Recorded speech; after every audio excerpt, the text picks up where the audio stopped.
Olá pessoal, tudo bem? Sejam todos bem-vindos ao meu canal, onde eu falo sobre teologia, fé, ciência e cultura.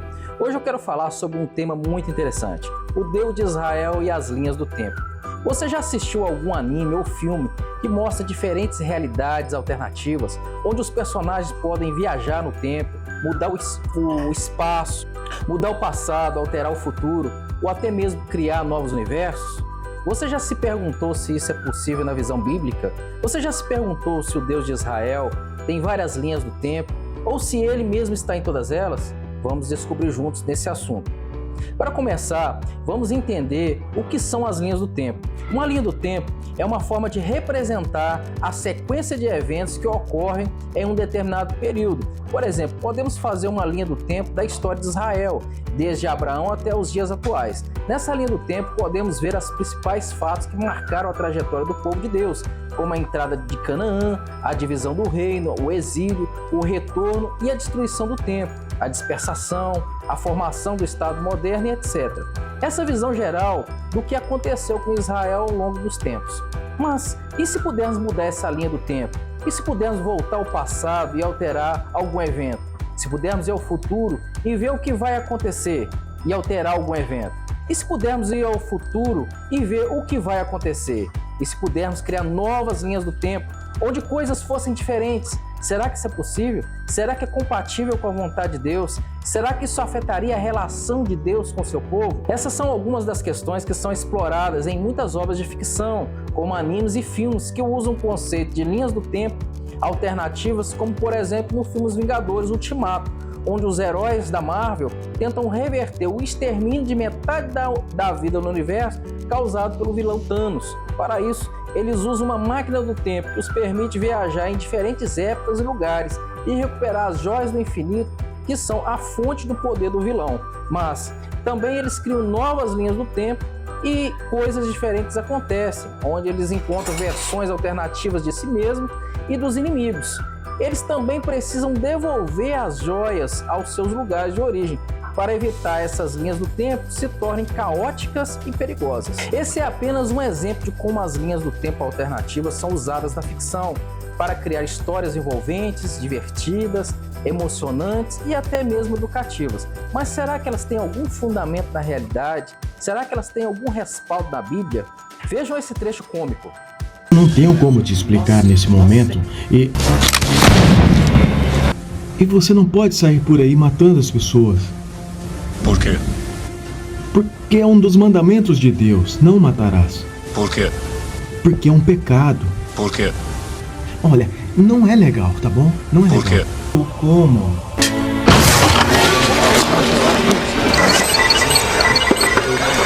Minha missão é proteger você. Pessoal, isso aí é só uma brincadeira, né? É um vídeo antigo aí de uma brincadeira na internet. Obviamente tem tudo para dar errado, nunca que daria certo. Não é isso que acreditamos, mas é só para dar um tom de humor na situação. Só para deixar bem claro. Me dá essa coisa aí! Será que elas têm alguma relação com Deus de Israel? Bom, a resposta é não.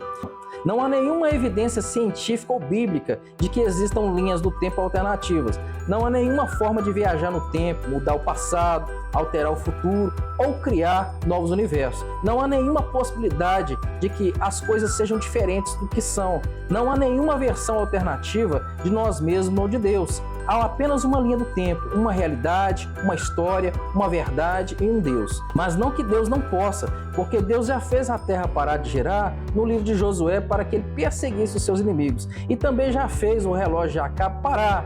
Então, por que Deus não usa?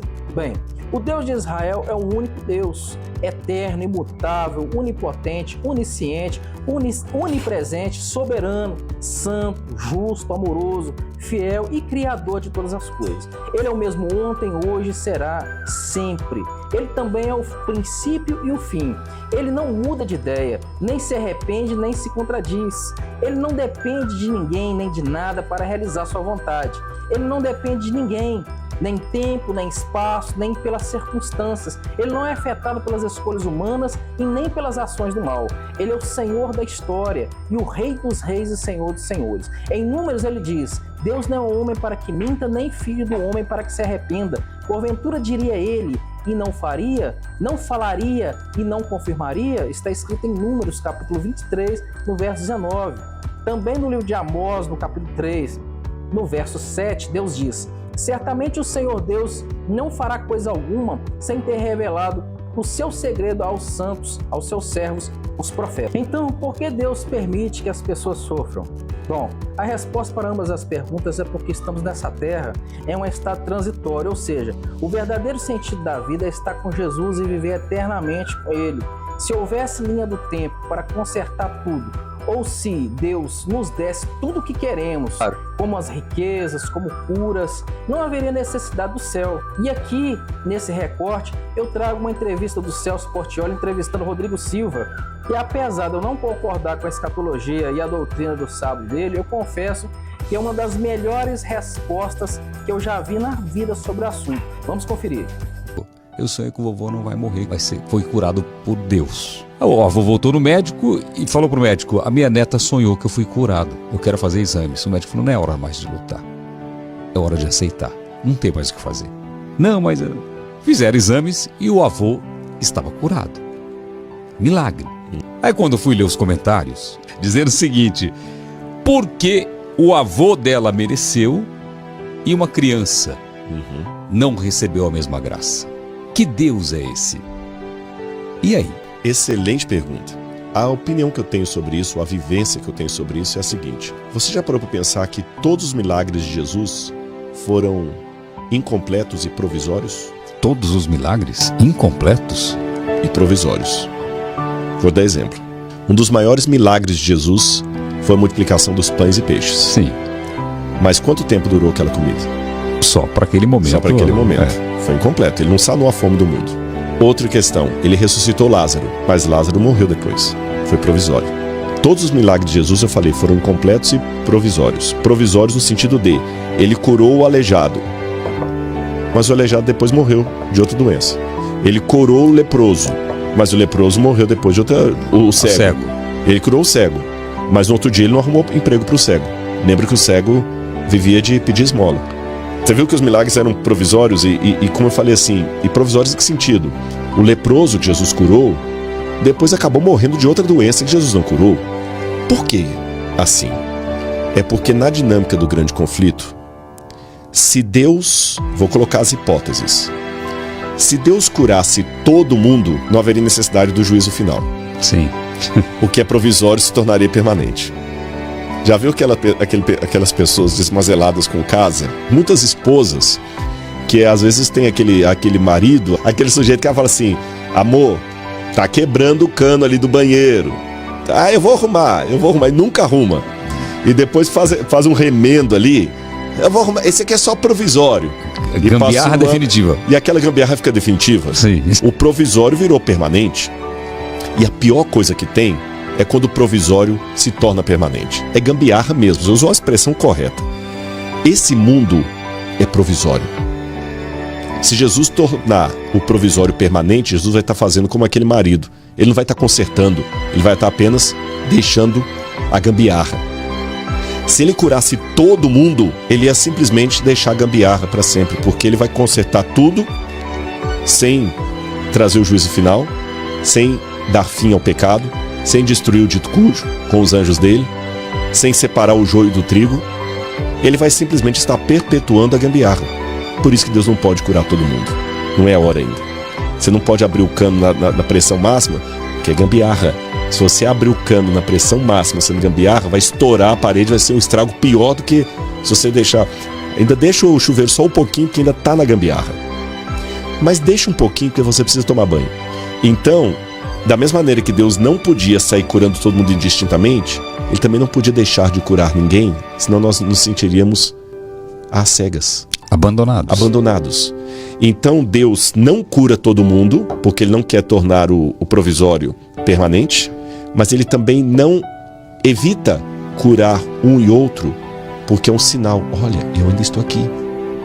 Sabe aquela mãe que não está comendo? Mamãe está aqui. Mamãe está aqui. Sabe, você tem sua filha? Sim. Da criança não queria ficar no quarto sozinho. Exatamente isso. Pai. Pai tá aqui. Não está te vendo, mas ouviu sua voz. Você está ali.